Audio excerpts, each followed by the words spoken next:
The envelope was unremarkable. Just another piece of mail in the stack I'd collected from our box downstairs. No special markings, no reason it should have caught my attention among the bills and flyers. But something about it felt wrong. Maybe it was the unfamiliar return address, or perhaps some instinct I couldn't name. I set my coffee mug on our kitchen island and studied the envelope. It was addressed to my husband, Elliot Harmon. The sender, Westlake Property Management. We didn't live in Westlake.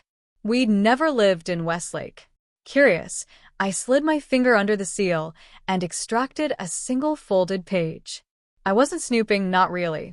After 8 years of marriage, we had long ago stopped caring about who opened what mail. The letter was brief and formal. Dear Mr. Harmon, enclosed please find your lease renewal documents for Unit 703 at the Callaway, 1850 Westlake Avenue. As requested, we've maintained the same monthly rate of $2,250 for the upcoming 12-month term. Please sign and return by the 30th to secure your continued residency. I read it twice, certain I'd misunderstood something. Then a third time.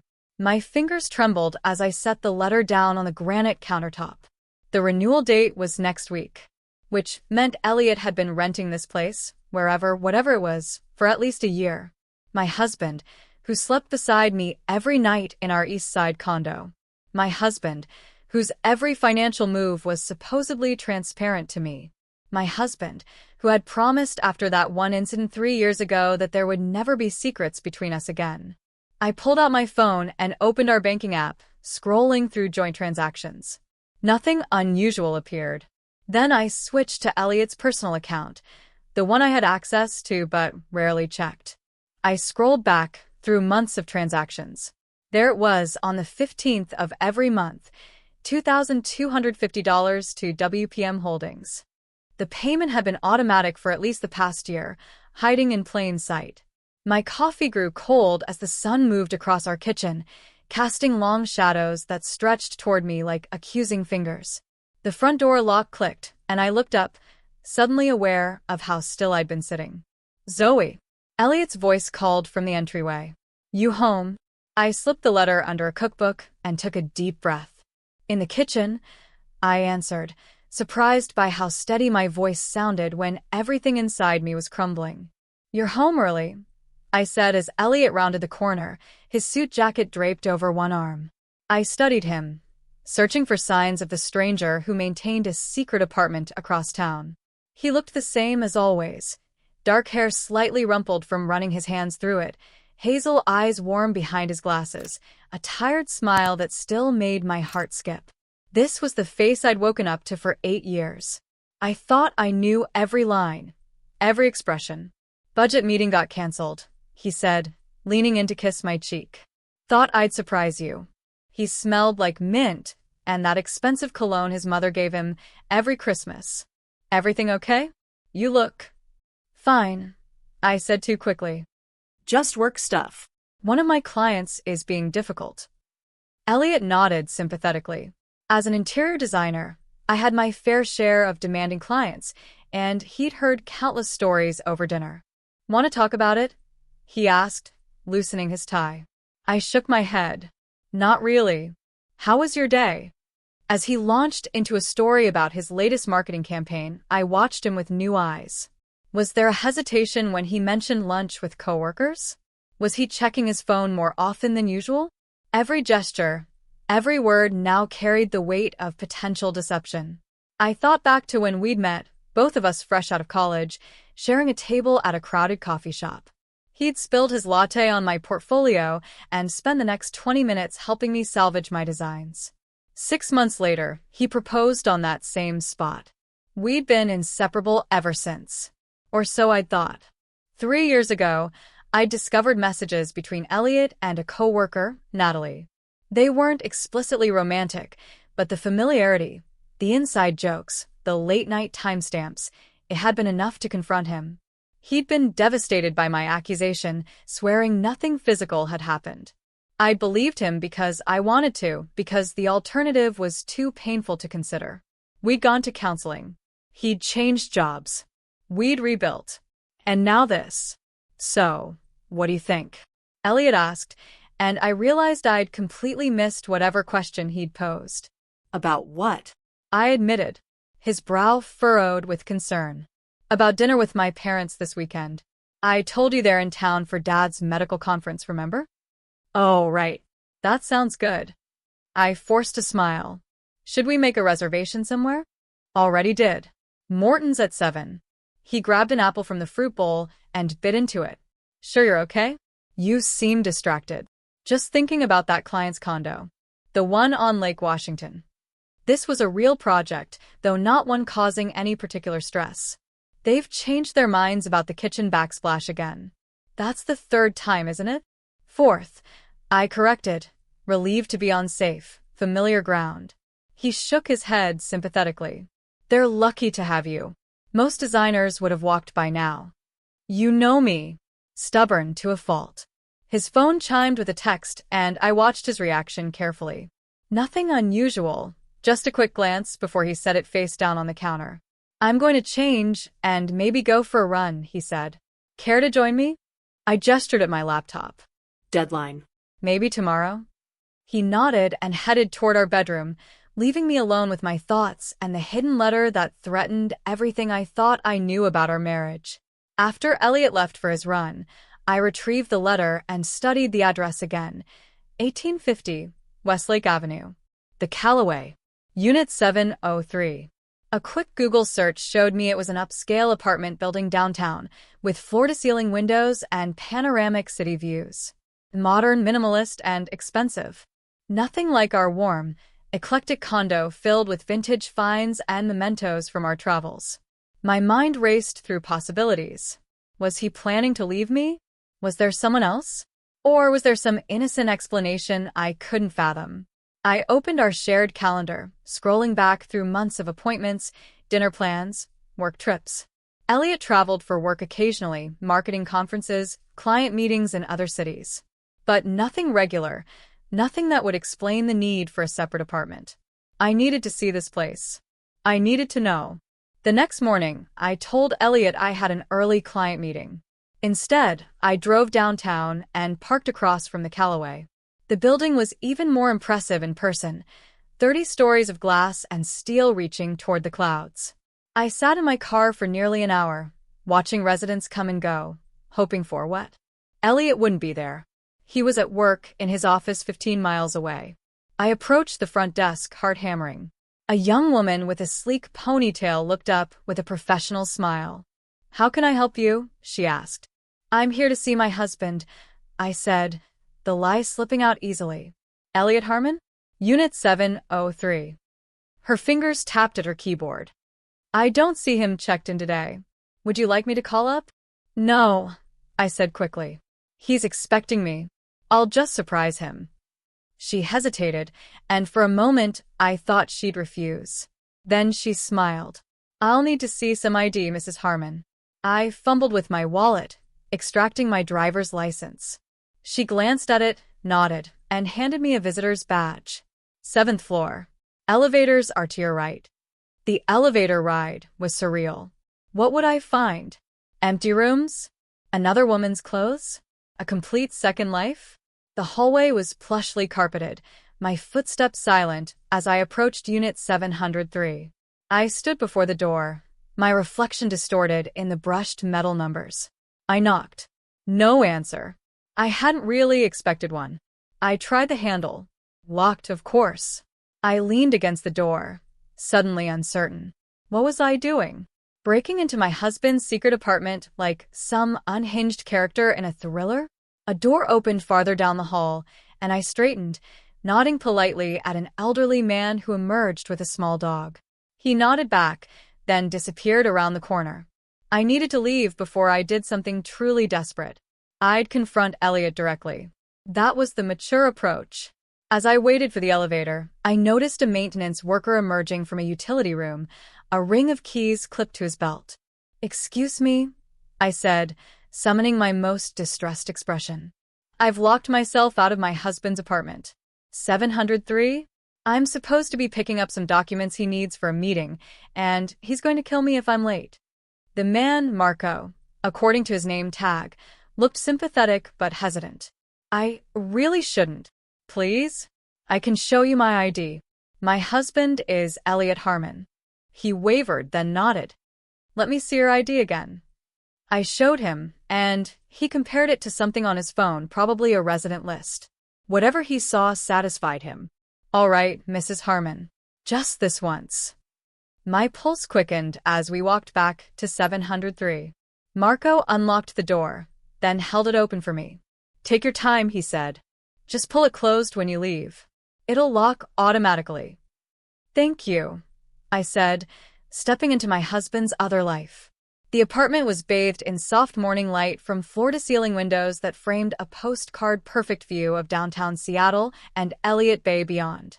For a moment, I just stood in the entryway, absorbing the stillness, the faint scent of Elliot's cologne lingering in the air. This was no barren pied-a-terre. This was a home. A different home, but unmistakably inhabited. The furnishings were minimalist but carefully chosen, a charcoal sectional facing the view, a glass coffee table stacked with architecture and design magazines, a dining table with 4 chairs that looked like they'd never been used. Art hung on the walls, not prints, but original canvases with bold, abstract strokes. I moved deeper into the space, my footsteps echoing on the hardwood floors. The kitchen was immaculate, barely used.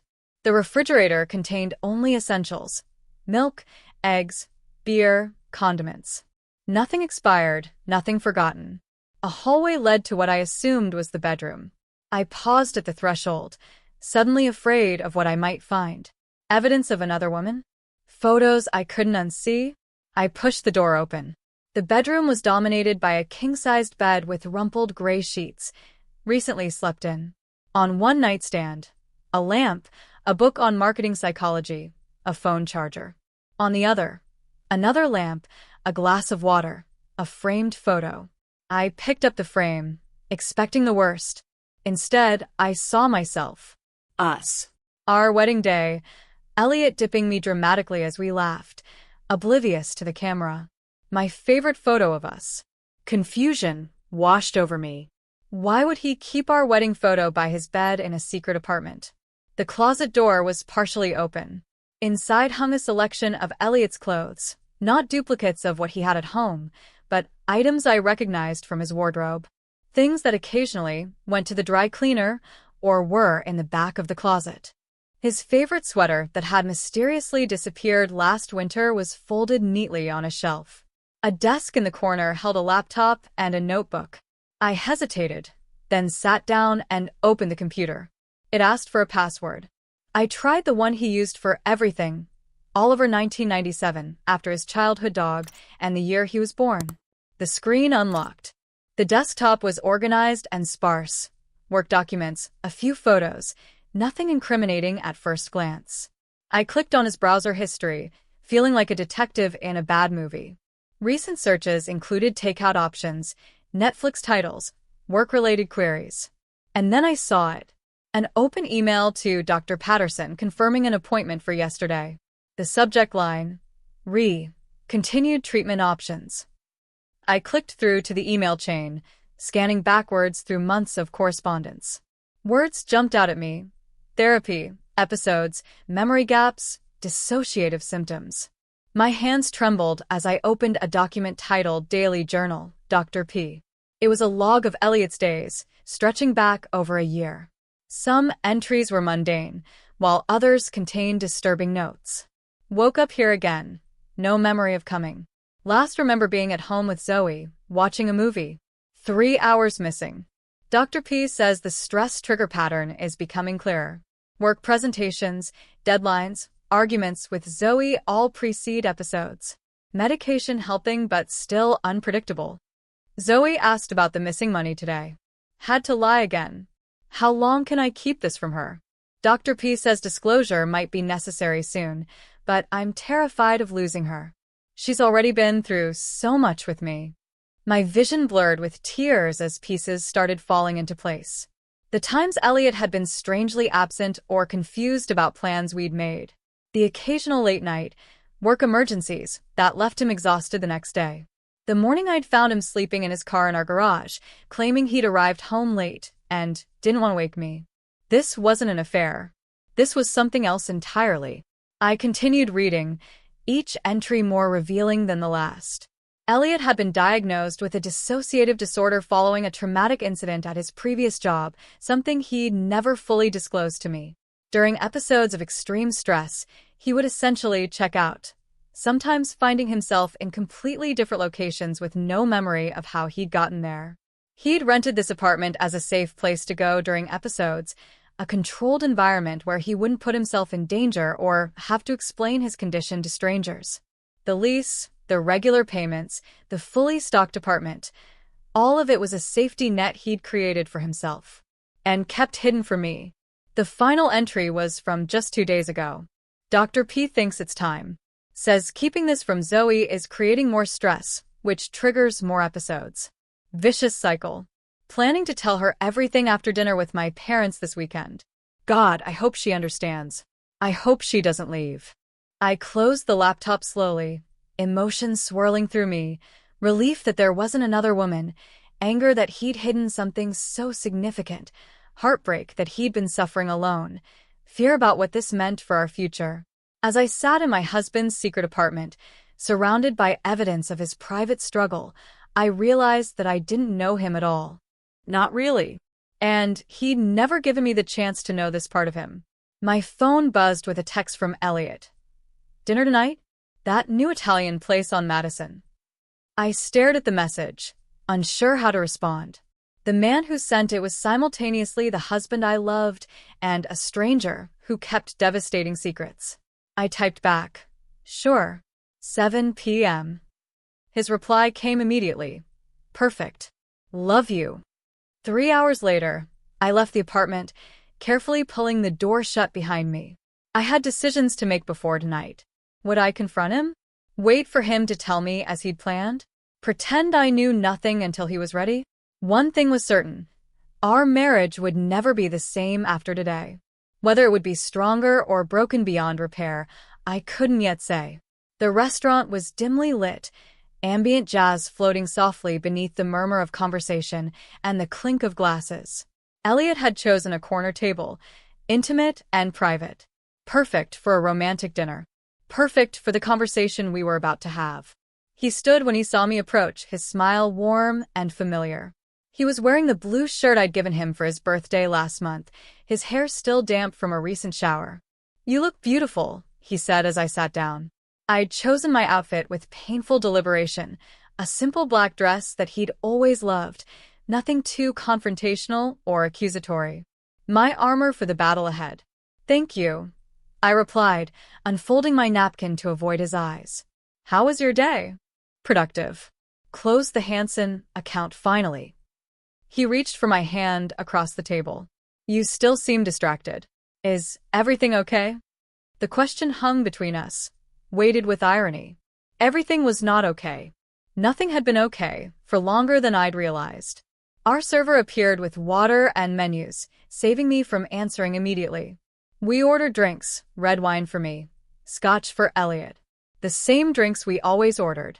One small constant in a relationship suddenly built on quicksand.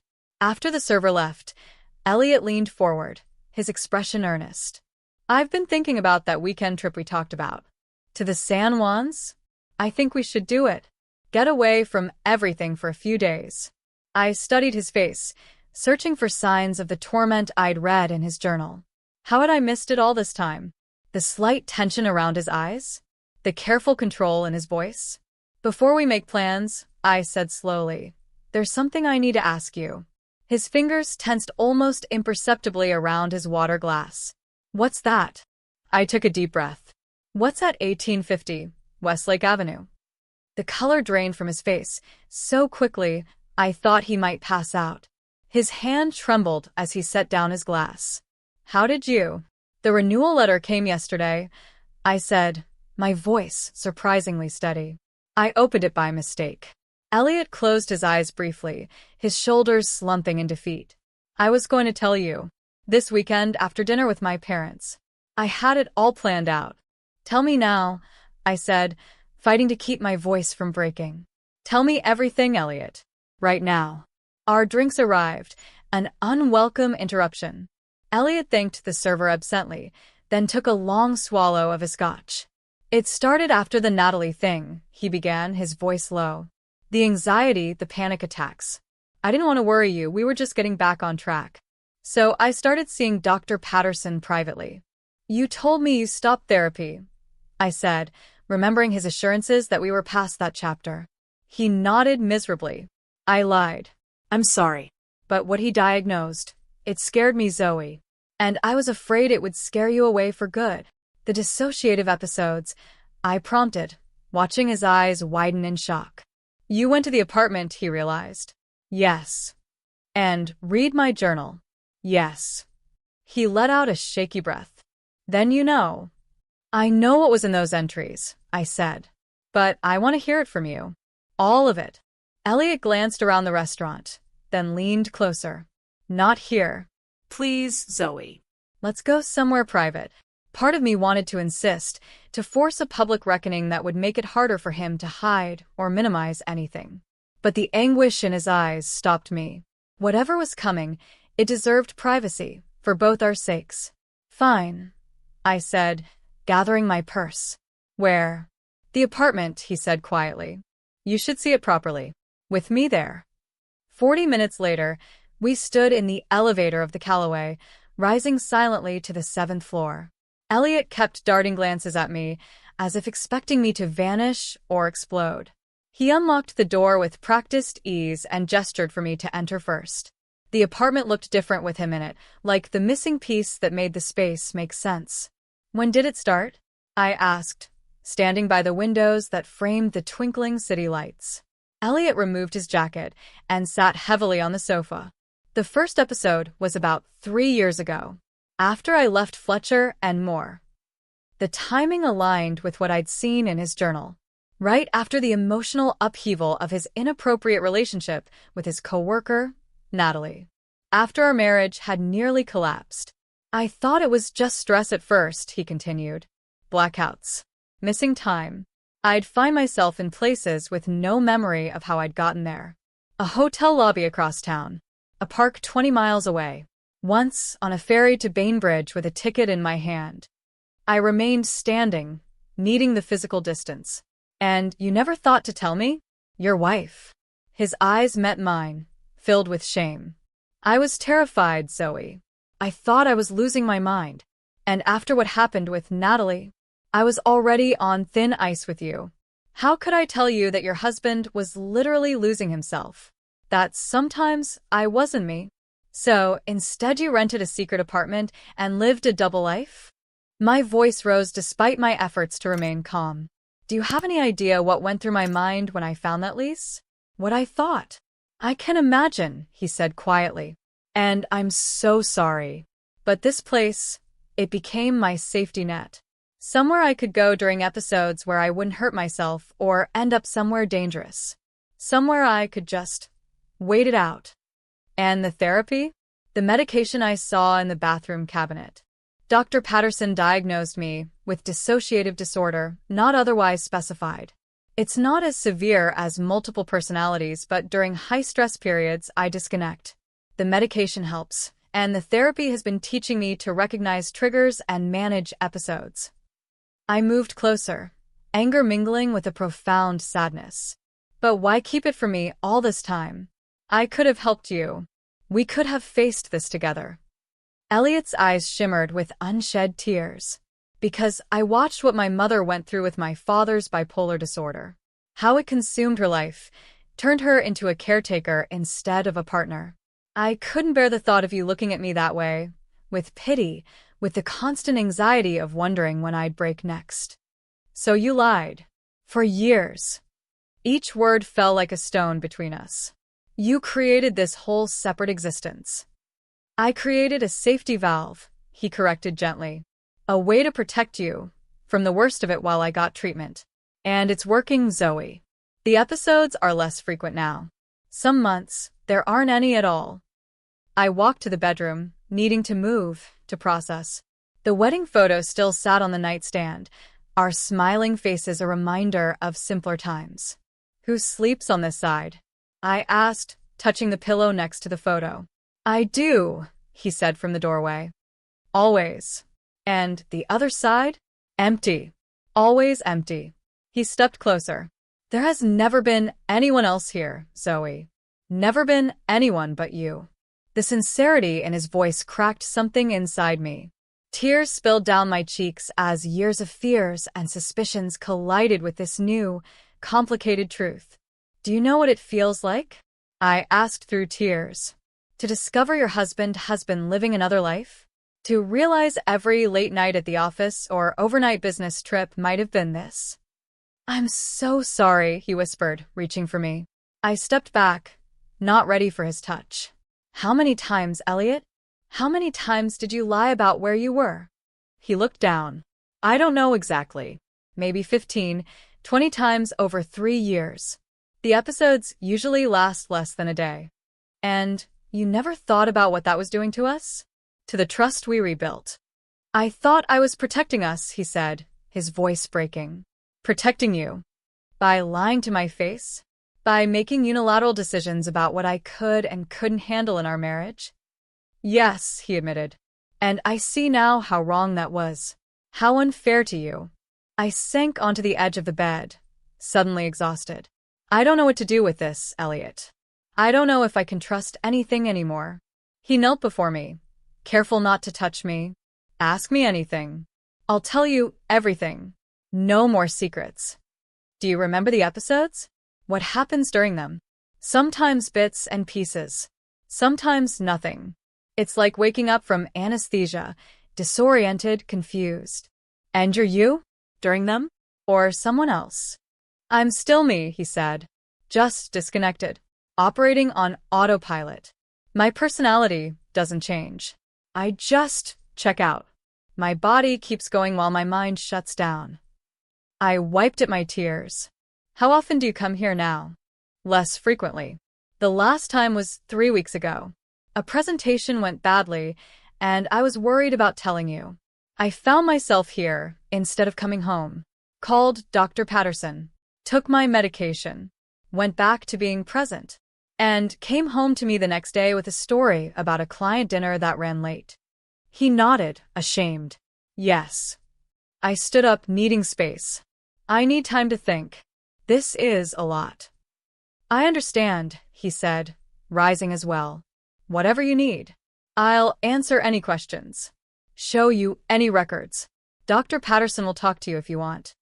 That's not the point, Elliot, I said, my voice rising again. The point is that you didn't trust me enough to tell me. After everything we've been through, after all your promises of honesty, you still didn't trust me with this. It wasn't about trust, he argued, desperation edging into his tone. It was about fear. Fear of losing you.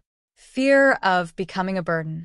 Fear of watching you become a caretaker instead of a wife. That wasn't your decision to make. I shouted, years of unknowing betrayal erupting in a moment of raw anger. I deserved the chance to choose. I deserved to know who I was really married to. The words hung between us, sharp and dangerous. Elliot flinched as if I'd slapped him. You're right, he said quietly. You did deserve that. And I robbed you of it because I was a coward. The fight drained out of me, leaving only confusion and heartache. I don't know what happens next, I admitted. I don't know if we can come back from this. I'll do anything, he said, his voice thick with emotion. Therapy, together, separately, whatever you want. I'll sell this place tomorrow. I'll take a leave from work to focus on us. Just please don't give up on me yet. I looked around at this other home he'd created, this separate life he'd been living alongside our shared one.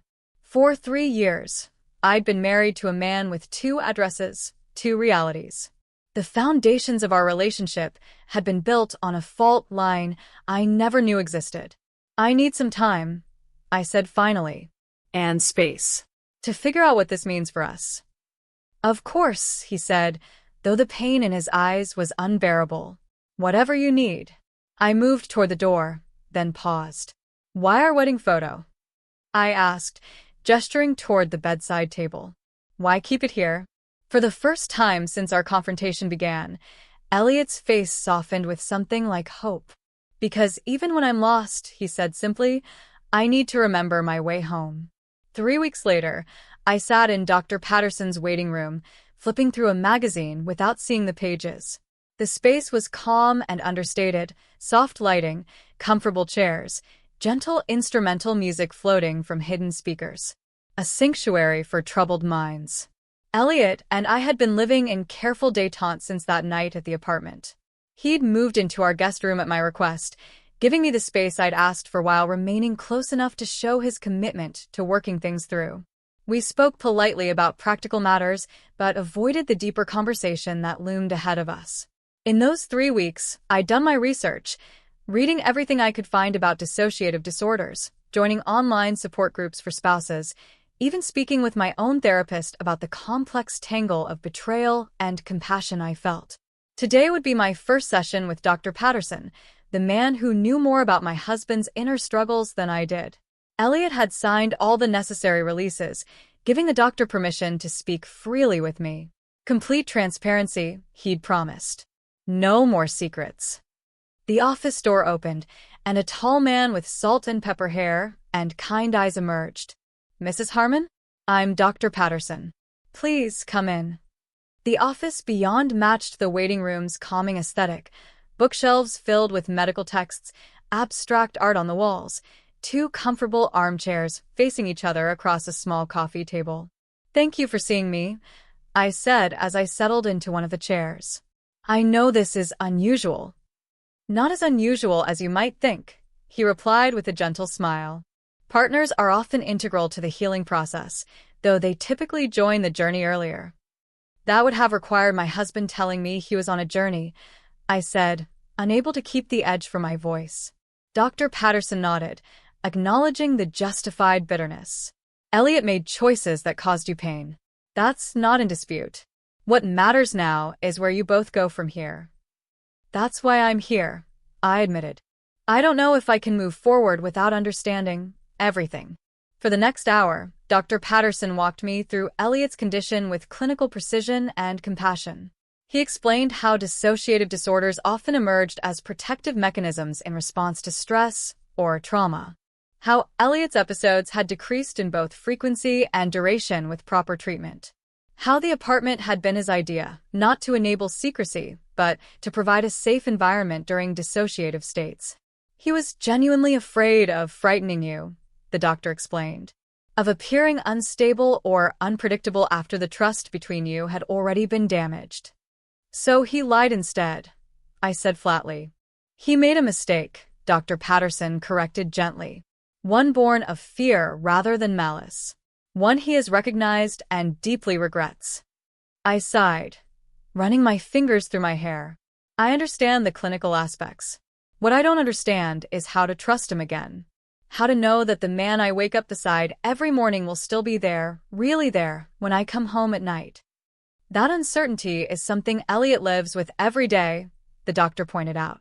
And yet, despite that uncertainty, he has built a successful career, maintained relationships, and created a life with you. His condition doesn't define him, Mrs. Harmon. It's simply one aspect of a complex human being. A rather significant aspect to hide from your spouse, I countered. Indeed, he agreed. But perhaps now that it's no longer hidden, it can be something you face together rather than something that separates you. As our session concluded, Dr. Patterson handed me a business card.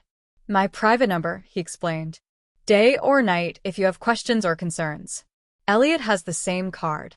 I tucked it into my purse, oddly comforted by this small, tangible connection to a support system I hadn't known existed 3 weeks ago. One last question, I said, pausing at the door. In your professional opinion, should I have known? Were there signs I missed? The doctor considered this carefully. Elliot worked very hard to compartmentalize. The nature of his condition made that compartmentalization more effective than most people could achieve. You saw what he allowed you to see, what he believed would protect you both. That's not really an answer, I pointed out. He smiled sadly. No, it's not. Because there isn't a simple one. What matters now isn't what you did or didn't notice, but what you choose to see going forward. That evening, I drove to the Callaway. Elliot had given me a key, but I hadn't used it until now. I needed time to decide whether I wanted this place to be part of our story or the end of it. The apartment felt different in the evening light, softer, less clinical. I moved through the rooms slowly, seeing them with new eyes. Not as evidence of betrayal, but as manifestations of Elliot's struggle. His attempt, however misguided, to protect me and our marriage from his internal chaos. I sat on the edge of the bed, picking up our wedding photo. We'd been so young, so certain that love would be enough to weather any storm. We hadn't known that the most dangerous storms would come from within, not without. The door opened, and Elliot appeared, surprise evident on his face. Zoe? I didn't expect. I spoke with Dr. Patterson today, I said, setting the photo down. He hovered uncertainly in the doorway. And I understand more now. Not everything. Maybe not enough. I met his gaze directly. But more. Hope flickered across his features, quickly tempered with caution. Can I join you? I nodded, and he sat beside me, careful to maintain a respectful distance. I've been thinking about what happens next, I said, my voice steady despite the emotion building in my chest. About what our options are. Elliot remained silent, giving me the space to continue. We could end it, I said, naming the possibility that had haunted both of us for weeks. Decide that the lies were too much, the breach of trust too severe. He swallowed hard but didn't interrupt. We could try to go back to how things were, I continued. Pretend this never happened. You'd sell this place, continue treatment privately, and we'd both ignore the fault lines underneath our feet until the next earthquake. Or, he prompted quietly, sensing there was more. Or we start over, I said. Not from scratch, we have too much history for that, but from truth. All cards on the table. No more secrets, no more separate lives. What would that look like? He asked, a cautious hope in his voice. I turned to face him fully. It would look like me knowing about your condition, the good days and the bad. Like you calling me when you feel an episode coming instead of hiding here alone. Like us having a plan that doesn't involve lies and separate addresses. And you'd want that? After everything? His voice cracked with emotion. I don't know, I admitted honestly. But I think we owe our marriage the chance to find out. Elliot's eyes filled with tears. I've missed you so much these past weeks. Even when we're in the same room, you've been so far away. I needed that distance to think clearly, I said. To separate my hurt pride from my actual feelings for you. And what did you decide? He asked, his voice barely above a whisper. I reached for his hand, our first real contact in weeks. That I didn't marry you because you were perfect. I married you because you were perfectly imperfect for me. That hasn't changed. Your condition doesn't change that. But the lies, he began, were wrong. I finished firmly. And can never happen again. Not about this, not about anything. He nodded solemnly. Never again. I swear it. I looked around the apartment, this space that had been both sanctuary and prison for him, both unknown and intimately connected to our life together. I think we should keep it, I said, surprising us both. The apartment? He asked, confused. I nodded. For now. But not as your secret hideaway. As our safe space. Somewhere we both know about. Somewhere we can both go when life gets overwhelming. You'd want that? To spend time here? I want to understand every part of your life, Elliot. Including this one. I squeezed his hand. Besides, the view is spectacular. A small smile lifted the corner of his mouth. It is, isn't it?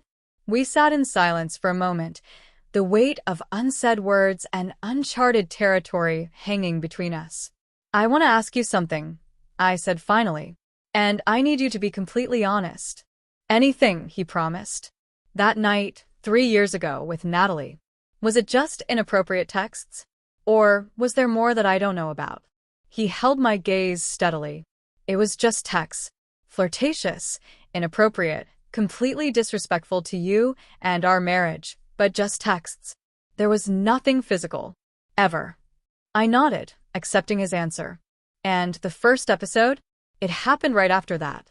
A few weeks later, he confirmed, after I'd changed jobs. The stress of nearly losing you, starting over professionally, something in me just snapped. I found myself in a hotel lobby, with no memory of checking in. It terrified me. And instead of coming to me, you went to Dr. Patterson. I was still trying to prove to you that I was stable, dependable, that you could trust me again. The irony isn't lost on me. I stood and walked to the windows, gazing out at the city lights. I want us to see Dr. Patterson together, I said. Weekly, at least to start. And I want full access to your medical records, your appointments, everything. Of course, he agreed immediately. Whatever you need. And I want us to create a system, some way for you to signal when you're feeling vulnerable, before it becomes an episode. Dr. Patterson has been working with me on recognizing triggers, Elliot said. I'm getting better at identifying the warning signs. I turned back to face him. Then share them with me. Let me be part of the solution instead of someone you need protection from. He stood and approached cautiously, stopping just short of touching me. Can I ask what changed your mind? Why you're willing to try again? I considered the question carefully. When I first found the lease, I thought it was another woman. That would have been the end. No discussion, no second chances. But this is illness, not infidelity. And I meant what I said in our vows. In sickness and in health. Even when the sick person lied about being sick? Especially then, I said softly. Because that's when they need someone to fight for them the most. Even when they're fighting themselves. Elliot reached for me tentatively, and this time I didn't pull away. His arms encircled me, familiar, and yet somehow new. We were different people now than we'd been 3 weeks ago, more vulnerable, more honest, more aware of our fragility and strength. I love you, he whispered against my hair. I never stopped, not for a moment. I love you too, I replied. The whole you. Not just the parts you thought I could handle. Outside the windows, Seattle sparkled beneath a clear night sky. Inside, in an apartment that had been built on secrets and would now be rebuilt on truth, we began the careful, hopeful work of finding our way back to each other, not as the people we'd pretended to be, but as the imperfect, struggling, loving humans we actually were. 6 months later, I stood in the entryway of Unit 703, cardboard box in my arms. The apartment looked different now, warmer, more lived in. Photos of us throughout our marriage adorned the walls. My books mingled with Elliot's on the shelves. The second nightstand now held my reading glasses and hand cream. We'd kept the apartment, transforming it from a secret refuge to a shared retreat. Some weekends we stayed here together, enjoying the city views and the simplified space so different from our suburban home. Other times, one of us might come alone for an afternoon of solitude or reflection. Elliot's episodes had decreased dramatically with consistent therapy and medication. When he felt one approaching, he no longer hid or lied. Instead, he would text me a simple code we developed, weather warning, and I would know he needed support. Sometimes that meant space, sometimes proximity, always understanding. Dr. Patterson had become a fixture in our lives, guiding us through the complicated terrain of recovery, not just from Elliot's condition, but from the breach of trust that had nearly destroyed us. We were learning, session by session, how to balance honesty with compassion, independence with support. That the last box? Elliot asked, emerging from the bedroom where he'd been installing a new reading lamp, one I'd chosen specifically for this space. I nodded, setting it down on the counter. Just some kitchen things. Thought we should have decent wine glasses here. He smiled, crossing the room to wrap his arms around me from behind. Planning to entertain? Maybe, I said, leaning back against him. Or, maybe, just enjoy a proper glass of wine while watching the sunset. He kissed my temple, his touch now relaxed and natural again after months of careful rebuilding. I never thought we'd get here, he admitted quietly. There were days I was certain I'd lost you for good. I turned in his arms to face him. There were days you almost did. What made you stay? He asked, a question he'd posed in various forms throughout our healing process. My answer had evolved over time, becoming clearer as we'd moved through anger to understanding to cautious rebuilding. Today, I had a new perspective to offer.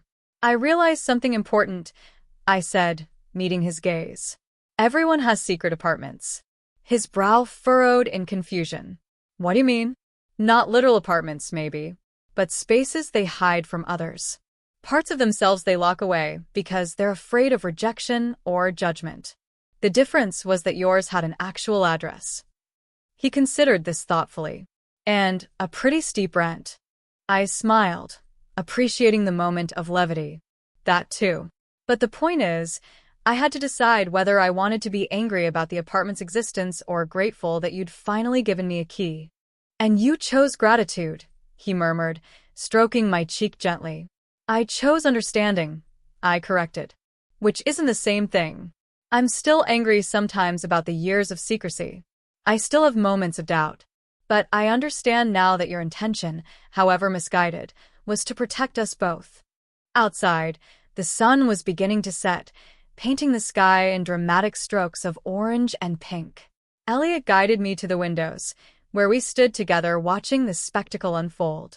You know what I love about this view? He asked softly. What's that? From up here, the city looks perfect. Orderly. Beautiful. But we both know that down on those streets, it's complicated. Messy. Real. He tightened his arms around me. Kind of like marriage. I leaned back against him, feeling the steady beat of his heart against my shoulder blades. Are you saying our marriage looks better from a distance? I teased. He laughed, the sound vibrating through both our bodies. I'm saying that both views are true. Both perspectives are real. The trick is learning to hold them together in the same frame. As darkness fell over Seattle, lights blinked on across the cityscape, creating a new kind of beauty, one born not of perfection but of countless individual struggles and triumphs illuminating the night together. In that moment, standing in an apartment that had once represented our greatest division and now symbolized our deepest connection, I understood something profound about love.